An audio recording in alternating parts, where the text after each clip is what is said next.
Good morning, my name is Gaurav, and today we are going to complete the remaining chapter of tracing through the changes. In the first chapter, we have studied about the different nomenclature for our country and how different historians used the different names for our country, that is India. In this chapter, we are going to study the different sources of Indian history and the various changes that occurred in the medieval period. Students, medieval period occurred during 8th century when there was immense changes through which our country was passing through.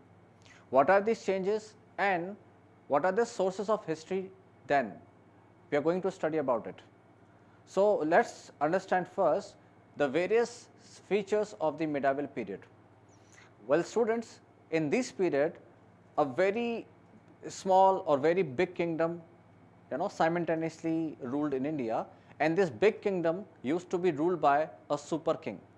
This super king conferred lot of titles on themselves. For example, Maharaja, Maharaja Adhiraj or Maharaja Dhiraj. These big kingdom used to rule small kingdom because at that time, because of the lack of transportation, lack of communication system, it was very difficult to manage and rule big and large empire.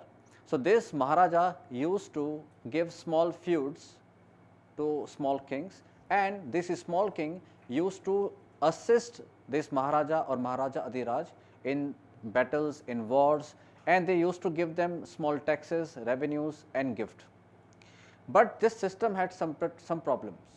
In this kind of system, when this Maharaja would die, there was a small conflict, or you can say civil war, between this small kingdom to replace the Maharaja or to take the place of it. Now, these small fight among these small kingdom gave path to the foreign invaders who invaded India and completely changed the history of India. So, let us study the salient features of medieval period. Well, student, the first and foremost feature of this medieval period was the feudal system, and this feudal system gave rise to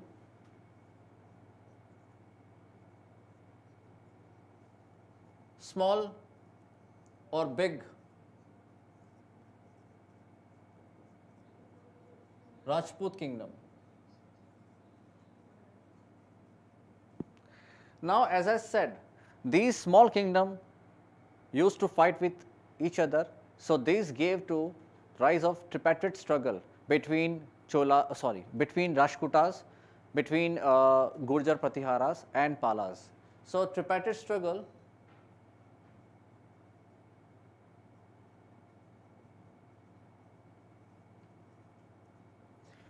was another feature of this medieval period. Students, this tripartite struggle had three party, means three forces which was fighting among themselves.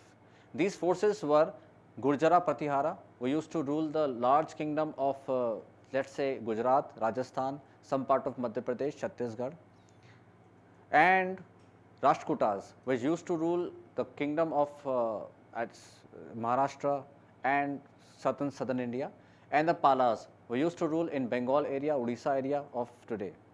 Now, these small kingdom would fight among themselves, and this fighting was called tripartite struggle.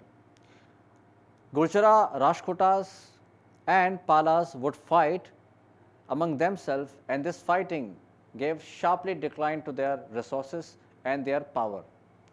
This fighting started when the king, or you can say super king of the Kannauj died, and the name of the super king was Harshvardhan.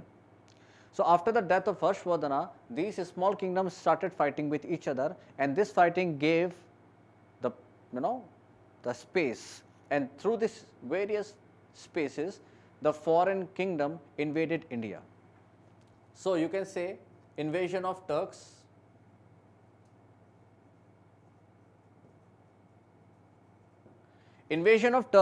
Afghans is another very sharp and very important part of the history that altered the history of India completely.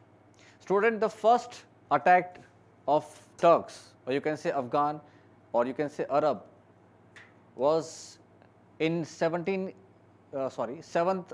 century AD, and this attack was from Muhammad bin Qasim. तो सबसे पहला attack जो India पे हुआ था वो 7th century में हुआ था और वो अटैक किया था मोहम्मद बिन कासिम ने. And this attack could not change the history of India, because at that time there was a large empire who possibly altered the attack and completely stand by this attack. But after 300 years, because of the tripartite struggle, as I said, the complete resources of India was exhausted. This gave the rise of the Turks and Afghan attack in India. So after 300 years, in the let's say 10th or 11th century, there was a one invader who invaded India, and that name was Mahmud Ghaznavi. So this Mahmud Ghaznavi attacked India 17 times, and between 100 and 125 AD, he attacked India 17 times, and this 17th attack in India completely altered the medieval period of India, right. So this was the complete list of the salient features of the medieval period, right, and this attack led to establishment of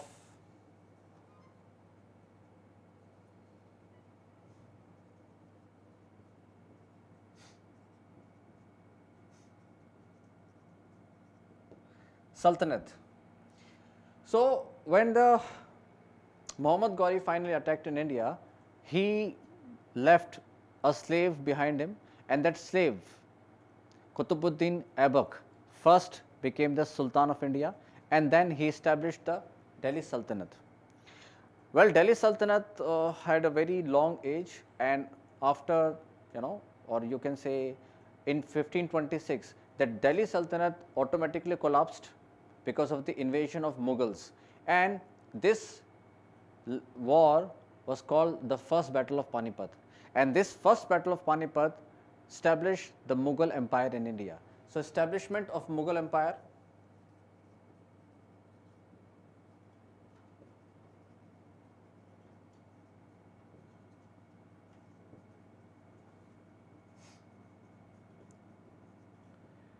establishment of Mughal Empire is yet another important feature of this medieval period.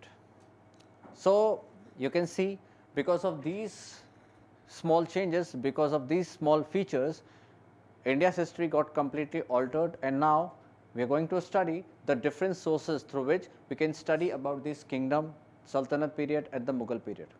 So student, these sources of history is very important because they give and they highlight the important aspect of Indian history. They also gave us the idea of economic, social, political conditions of the people of that era. They also gave the exact idea that which king was the tyrant, which king was a benevolent king, which king had a different shades of personality, and which king completely won the hearts of Indian people. So let's study the different sources of medieval period. So if I say the sources of medieval history, the first source which struck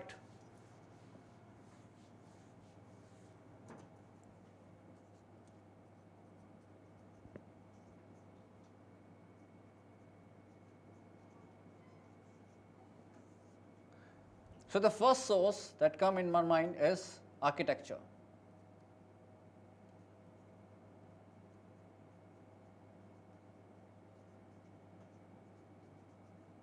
Architectural sources gave us the exact idea of the economic condition of the kingdom. So these architectural sources had a long history because they still exist, and they also give us the idea of the architectural understanding of the ruler at that time. So when I say architecture, the first architecture which come in historian mind is mandirs or temples. So there are variety of temples in India. The north temple is called Nagara style of temple, the south temple is called Dravida style of temple, and the temples, these temples gave us idea of the architecture, economic, social status of the kingdom of that time. So there are certain temple, for example, Bridheshwar temple,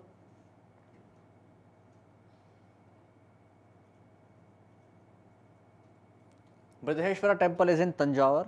So this temple gave us idea of the architectural understanding of the people or the kingdom of that time. Second source that come in my mind is mosque. There were variety of mosques which erected during the Sultanate period or Mughal period. So there were mosques like Jama Masjid, Moti Masjid, and they gave us the idea of different rulers, right? Now next is forts. Of course, forts are important source of history. There were many forts in India, for example, Gwalior forts, Kumbhalgarh forts, Chittorgarh fort, Mysore fort, and during Mughal period there was a Red Fort. So this fort gave the idea of the power of that particular king. When king won any battle, he used to build fortification around him so that they can defend their empire from the foreign invasions. Okay, apart from forts, there were certain other buildings also.